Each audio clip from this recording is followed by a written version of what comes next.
ಕರ್ನಾಟಕ ರೂಪಿಸಿಕೊಂಡು ರಾಜ್ಯದಲ್ಲಿ ಎಲ್ಲಾ ಭಾಗವೂ ಸಮತೋಲನೆ ಅಭಿವೃದ್ಧಿಗೊಂಡಿದೆ.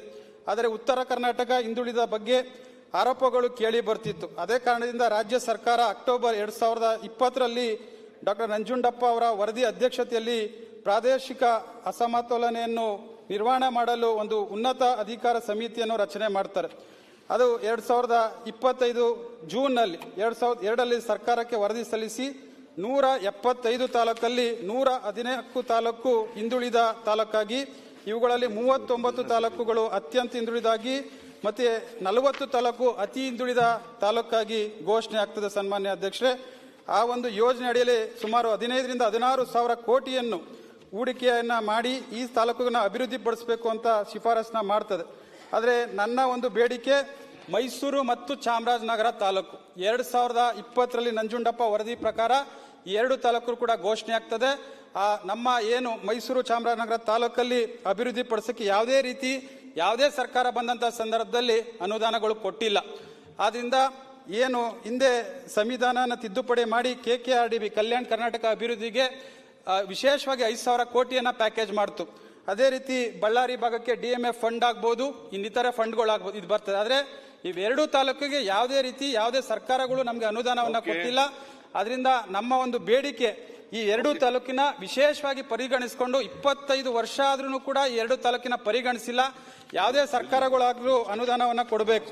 ಅದರಿಂದ ನಮ್ಮ HD ಕೋಟೆ ತಾಲೂಕು ಸುಮಾರು 1600 ಕಿಲೋಮೀಟರ್ ಚದರ ಬರ್ತದೆ. ಸನ್ಮಾನ್ಯ ಅಧ್ಯಕ್ಷರೇ, ಅಲ್ಲಿ ನಾವು ಹುಣಸೂರು ತಾಲೂಕಾಗಿರ್ಬೋದು, KR ನಗರ ತಾಲೂಕಾಗಿರ್ಬೋದು, ಪಿರಿಯಾಪಟ್ಟಣ ತಾಲೂಕಾಗಿರ್ಬೋದು, ಈ 3 ತಾಲೂಕು ಸೇರಿಸಿದ್ರೆ HD ಕೋಟೆ ತಾಲೂಕು ವಿಸ್ತೀರ್ಣದಲ್ಲಿ ಬಹಳಷ್ಟು ದೊಡ್ಡ ತಾಲೂಕು. ಇದರಲ್ಲಿ ತಮಗೆ 48 ಹಳ್ಳಿಗಳು ಅಂದ್ರೆ ಮುಳುಗಡೆ ರೈತ ಹಳ್ಳಿಗಳು ಬರ್ತದೆ. ಯಾಕಂದ್ರೆ ಕಬಿನಿ ನದಿ ಅಣೆಕಟ್ಟು ಕಟ್ಟಂತ ಸಂದರ್ಭದಲ್ಲಿ 2 ನಿಮಿಷದಲ್ಲಿ ಮುಗಿಸ್ತೀನಿ ಅಧ್ಯಕ್ಷರೇ. ಯಾಕಂದ್ರೆ ನಮ್ಗೆ ಅವಕಾಶ ಸಿಗೋದು ಬಹಳ ಕಡಿಮೆ. ಎಲ್ಲ ನಾವು ಬೆಳಗಾಂಗೆ ಹೋದ್ರೂ ಕೂಡ ಉತ್ತರ ಕರ್ನಾಟಕದ ಬಗ್ಗೆ ಮಾತಾಡೋಕೆ ಅವಕಾಶ ಕೊಡ್ತೀರಿ, ಕಲ್ಯಾಣ ಕರ್ನಾಟಕದ ಬಗ್ಗೆ ಮಾತಾಡೋಕೆ ಅವಕಾಶ, ನಮ್ಗೆ ಅದ್ರ ವಿರೋಧ ಇಲ್ಲ. ನಮ್ಗೆ ಈ ಸೌತ್ ಕರ್ನಾಟಕಕ್ಕೆ ನಮ್ಗೆ ಇದು ಪ್ರಪ್ರಥಮ ಬಾರಿಗೆ ನೀವು ಅವಕಾಶವನ್ನು ಕಲ್ಪಿಸಿಕೊಟ್ಟಿದ್ದೀರಿ. ಇನ್ನೊಂದು 3 ನಿಮಿಷದಲ್ಲಿ ನಾನು ಮುಗಿಸ್ತೀನಿ ಅಧ್ಯಕ್ಷರೇ. ಏನು 48 ಹಳ್ಳಿ ಮುಳುಗಡೆ ಆದಂತ ಪ್ರದೇಶದಲ್ಲಿ ಕಬಿನಿ ಅಣೆಕಟ್ಟನ್ನ ಕಟ್ಟಿದ್ರು ಅಧ್ಯಕ್ಷರೇ. 48 ಹಳ್ಳಿ ಶಿಫ್ಟೆಡ್ ಆದಂತ ಸಂದರ್ಭದಲ್ಲಿ ಸರ್ಕಾರದಿಂದ ಯಾವುದೇ ರೀತಿ ಮೂಲಭೂತ ಸೌಕರ್ಯವನ್ನ ಹಳ್ಳಿಗಳಿಗೆ ಕೊಟ್ಟಿಲ್ಲ. ಸನ್ಮಾನ್ಯ ಅಧ್ಯಕ್ಷರೇ, ಅಲ್ಲಿಗೆ ರಸ್ತೆ ಆಗಿರ್ಬೋದು, ಅಭಿವೃದ್ಧಿ ಹೇಗಾಗಿರ್ಬೋದು, ಯಾವುದೇ ರೀತಿ ಆ ಮುಳುಗಡೆ ರೈತರ ಹಳ್ಳಿಗಳಿಗೆ ಕೊಟ್ಟಿಲ್ಲ. ಜೊತೆಗೆ ಮತ್ತೆ ನಮ್ಮಲ್ಲಿ ಬಹಳಷ್ಟು ಮನೆಗಳು ಎಲ್ಲ ವರ್ಗದ ಜನಗಳು ಇದ್ದಾರೆ. ಅದರಲ್ಲಿ ಮೂಲತಃ ಪರಿಶಿಷ್ಟ ಪಂಗಡ, ಪರಿಶಿಷ್ಟ ಜಾತಿ ಅತಿ ಹೆಚ್ಚು ವರ್ಗಗಳು ನಮ್ಮ ತಾಲೂಕಿನಲ್ಲಿದೆ. ಅಲ್ಲಿಗೆ ಮೂಲಭೂತ ಸೌಕರ್ಯಗಳಿಗೆ, ಮನೆಗಳಿಗೆ ಹೆಚ್ಚಿನ ರೀತಿ ಸರ್ಕಾರವನ್ನು ಗಮನವನ್ನ ಹರಿಸಬೇಕು. ಮತ್ತೆ ನಮ್ಮಲ್ಲಿ ಕಳೆದ ವರ್ಷ 13 ಜನ ನಮ್ಮ ಏನು ಹುಲಿ ದಾಳಿಯಿಂದ ಆನೆ ದಾಳಿಗಳಿಂದ ತೀರೋಗಿದ್ದಾರೆ. ಕಾಡೆಂಚಿನ ಪ್ರದೇಶ ಇರೋ ಕಾರಣದಿಂದ ಅಲ್ಲಿಗೆ ಹೆಚ್ಚಿನ ರೀತಿ ರೈಲ್ವೆ ಬ್ಯಾರಿಗೇಟ್ ಹಾಕಬೇಕು. ನಮ್ಮ ತಾಲೂಕಿನಲ್ಲಿ ನಾವು ಏನು ಹಿಂದೆ ದೇವರಾಜ್ ಅರಸು ಅವರು ಉಳುವನೆ ಭೂಮಿಯ ಒಡೆಯ ಅಂತ ಒಂದು ಕಾರ್ಯಕ್ರಮವನ್ನು ಕೊಟ್ಟರು. ಇವತ್ತು ಆ ಉಳುವನೆ ಭೂಮಿಯ ಒಡೆಯದಲ್ಲಿ ಎಷ್ಟೋ ಜನ ನಾವು ಭೂಮಿಯನ್ನ ಉಳ್ತಿದ್ದೀವಿ. ನಮ್ಮ ತಾಲೂಕಿನಲ್ಲಿ ಬೇರೆ ರೀತಿ ಫ್ಯಾಕ್ಟರಿ ಇಲ್ಲ, ಗಾರ್ಮೆಂಟಿಂಗ್ಸ್ ಇಲ್ಲ, ನಮ್ಮಲ್ಲಿ ಕೃಷಿ ಆಧಾರಿತವಾಗಿ ಬದುಕ್ತಿರ್ತಕ್ಕಂಥ ತಾಲೂಕು ಅಧ್ಯಕ್ಷರೇ. ಆದ್ರಿಂದ ಏನು ನಮ್ಮಲ್ಲಿ ಗೋಮಾಳ ಇರ್ಬೋದು, ಅರಣ್ಯ ಅಂಚಿನಲ್ಲಿ ಉಳ್ತಕ್ಕಂಥ ರೈತರಿಗೆ ನಾವು ಭೂಮಿಯನ್ನು ಅವಕಾಶ ಮಾಡಿಕೊಟ್ರೆ ಅವರ ಜೀವನಕ್ಕೆ ಒಂದು ಶಕ್ತಿ ತುಂಬುವ ರೀತಿ ಕೆಲಸ ಆಗ್ತದೆ. ಅದೇ ರೀತಿ ಜೀತ ವಿಮುಕ್ತರು ಇವತ್ತಿನ ಒಂದು ಪದ್ಧತಿಯನ್ನ ರದ್ದಾಗಿದೆ. ಆದ್ರೂ ಕೂಡ ನಮ್ಮ ತಾಲೂಕಲ್ಲಿ ಜೀತ ವಿಮುಕ್ತರಿಗೆ ಸ್ವಂತ ಜಮೀನಾಗ್ಲಿ, ಬೋರಲ್ ಆಗ್ಲಿ, ಮತ್ತೆ ಅವ್ರು ವಾಸಿಸಕ್ಕೆ ಮನೆಯೂ ಕೂಡ ಇನ್ನೂ ಕೂಡ ಕಲ್ಪಿಸಿಕೊಟ್ಟಿಲ್ಲ. ಸನ್ಮಾನ್ಯ ಅಧ್ಯಕ್ಷರೇ, ಅವ್ರಿಗೂ ಕೂಡ ವಿಶೇಷವಾಗಿ ಪ್ಯಾಕೇಜ್ನ ಘೋಷಣೆಯನ್ನ ಮಾಡಬೇಕು. ಮತ್ತೆ ನಮ್ಮಲ್ಲಿ ಎಲ್ಲ ನಿಗಮ ಮಂಡಳಿಗಳು ಏನ್ ಬರ್ತದೆ ಎಲ್ಲಕ್ಕೂ ಕೂಡ ಕಾಮನ್ ಆಗಿ ಕೊಡ್ತಾರೆ ಸನ್ಮಾನ್ಯ ಅಧ್ಯಕ್ಷರೇ. ಆದ್ರೆ ನಿಗಮ ಮಂಡಳಿಗಳಲ್ಲಿ ನನ್ನ ಒಂದು ಅತ್ಯಂತ ಹಿಂದುಳಿದ ತಾಲೂಕುಗಳಿಗೆ ಅತಿ ಹೆಚ್ಚು ಆದ್ಯತೆಗಳನ್ನ ಕೊಡಬೇಕು. ಯಾಕಂದ್ರೆ ಹಿಂದುಳಿದ ತಾಲೂಕು ಅಂದ್ರೆ ಅಭಿವೃದ್ಧಿ ಪಡಿಸೋದು ಯಾವಾಗ ಅನ್ನೋದು ಪ್ರಶ್ನೆ ಕೂಡ ಉಂಟಾಗ್ತದೆ. ಅದರಿಂದ ಎಲ್ಲ ನಿಗಮ ಮಂಡಳಿಯಲ್ಲೂ ಕೂಡ ಅತ್ಯಂತ ಹಿಂದುಳಿದ ತಾಲೂಕು ಹೆಚ್ಚಿನ ರೀತಿ ಬೋರ್ ಆಗಿರ್ಬೋದು, ಭೂಮಿ ಆಗಿರ್ಬೋದು, ಇದನ್ನ ಕೊಡಬೇಕು. ಸನ್ಮಾನ್ಯ ಹಿರಿಯ ವಿರೋಧ ಪಕ್ಷದ ನಾಯಕರಾದಂಥ ಅಶೋಕಣ್ಣ ಅವರು ಕೂಡ ನನ್ನ ಕ್ಷೇತ್ರಕ್ಕೆ ಬಂದಿದ್ರು. 2 ಬಾರಿ ಅವರು ಕೂಡ ಗ್ರಾಮ ವಾಸ್ತವ್ಯ ಮಾಡಿದಂಥ ಸಂದರ್ಭದಲ್ಲಿ ಅವ್ರಿಗೆ ಅರ್ಥ ಆಗಿದೆ ಹೆಂಗಪ್ಪ ಇಲ್ಲಿ ಜನ ವಾಸ ಮಾಡ್ತಾರೆ, ಯಾವ ರೀತಿ ಇರ್ತಾರೆ ಅನ್ನೋ ಮಾತನ್ನು ಕೂಡ ಅವ್ರು ಹೇಳಿದ್ರು. ನಮಗೂ ಕೂಡ ಬಹಳ ಸಂತೋಷ ಆಯ್ತು. ಅವ್ರು ಸರ್ಕಾರ ಇದ್ದಂಥ ಸಂದರ್ಭದಲ್ಲಿ ಅವ್ರು ಕೂಡ ಬಂದಿದ್ರು. ಅಧ್ಯಕ್ಷರೇ, ನಾನು ಕೂಡ ಅಲ್ಲಿ ಗ್ರಾಮ ವಾಸ ಮಾಡಿ ಒಂದೂವರೆ 2 ದಿನ ಅಲ್ಲೇ ಇದ್ದೆ ನಾನು. ಓಕೆ, ಬಹಳ ಕಷ್ಟದ ಪರಿಸ್ಥಿತಿ ಅಲ್ಲಿ ನಾನು ಹೋಗಿದ್ನಲ್ಲ. ಅವ್ರು MLAಗಳು ಬಹಳ ಕಷ್ಟ ಅಲ್ಲಿ ದಿನ ಕಾಡಲ್ಲೇ ಓಡಾಡಬೇಕು. ಅವ್ರ ಪರಿಸ್ಥಿತಿನೂ ಕಾಡಲ್ಲಿ ಓಡಾಡಬೇಕು.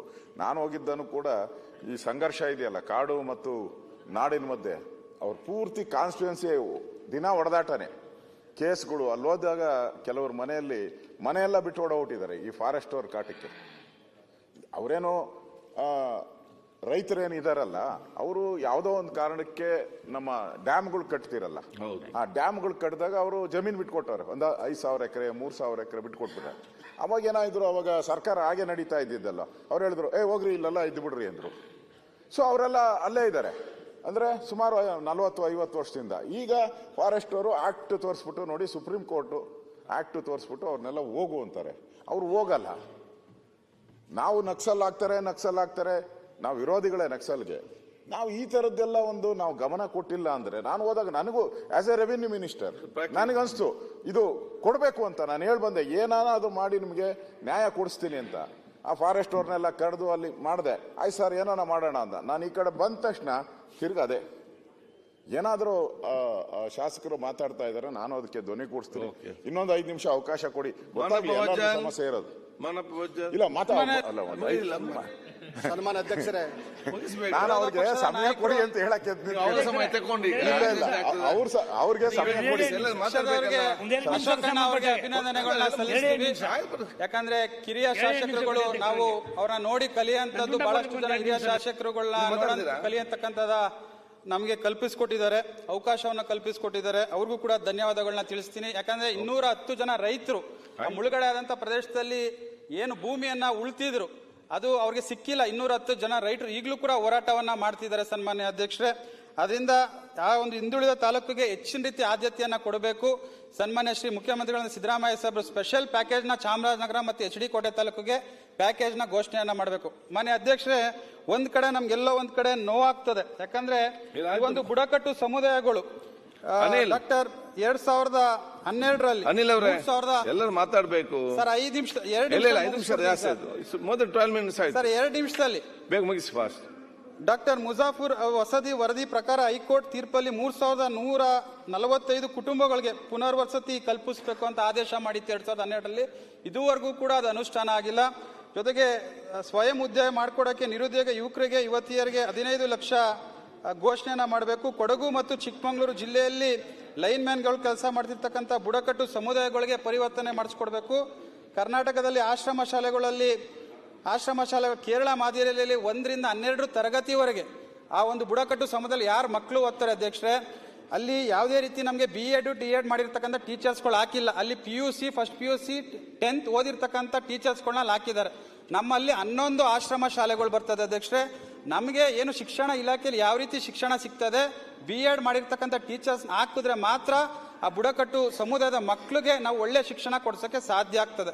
ಅದರಿಂದ ಸರ್ಕಾರ ಇದನ್ನು ಗಮನದಲ್ಲಿ ಇಟ್ಕೊಂಡು ಶಿಕ್ಷಣ ಇಲಾಖೆಗೆ ಅದು ಆಶ್ರಮ ಶಾಲೆಯನ್ನು ವರ್ಗಾಯಿಸಿ BEd DEd ಮಾಡಿರ್ತಕ್ಕಂಥ ಟೀಚರ್ಸ್ಗಳಿಗೆ ಹಾಕಿದ್ರೆ ಮಾತ್ರ ಆ ಮಕ್ಕಳುಗಳು ಮುಂದೆ ಬರಕ್ಕೆ ಸಾಧ್ಯ ಆಗ್ತದೆ.